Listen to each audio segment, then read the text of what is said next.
The due date rate of final settlement price. What exactly is final settlement price? The due date rate of final settlement price is the official final price used by the exchange for settlement on expiry. In this contract, the final settlement price is determined by taking the simple average of the last polled spot prices over the last 3 trading days.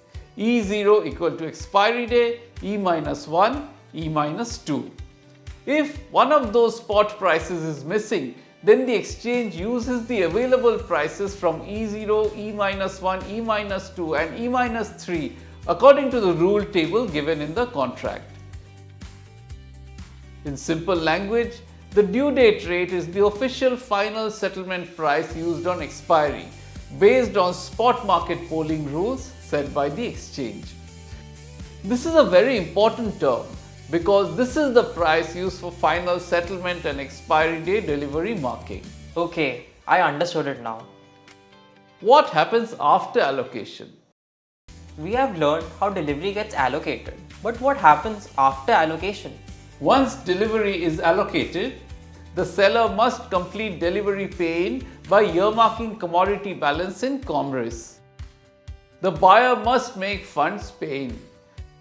Then the exchange arranges payout of commodity and funds.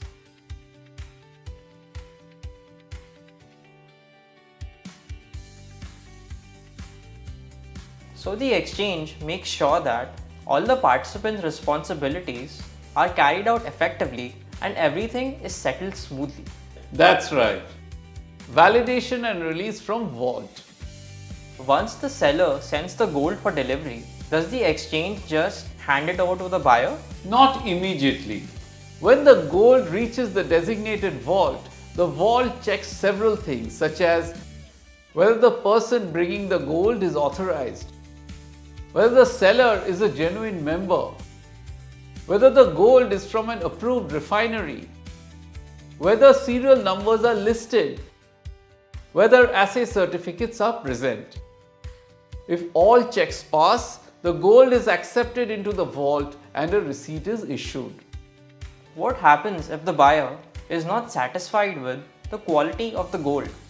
When the buyer later takes delivery, the buyer can inspect the gold at the vault. If not satisfied with quality, the buyer can request testing by an approved assayer and that report becomes binding.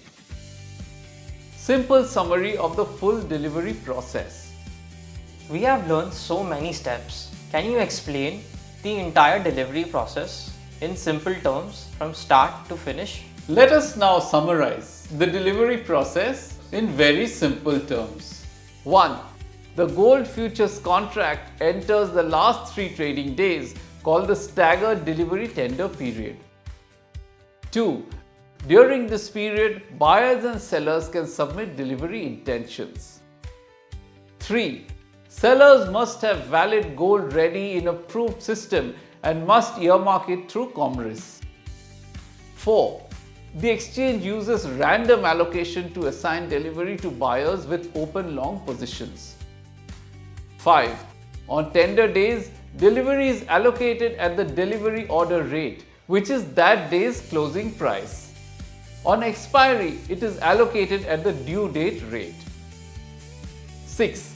The seller delivers the gold to the approved vault system and the buyer pays the funds. 7. The vault verifies the gold and then the buyer receives delivery through the authorized release process. In a delivery settled futures contract, the exchange does not just settle profit and loss. It also manages the actual handover of the commodity through approved quality standards, delivery locations, intention matching, allocation and final settlement rules. Thank you. Everything is completely clear to me.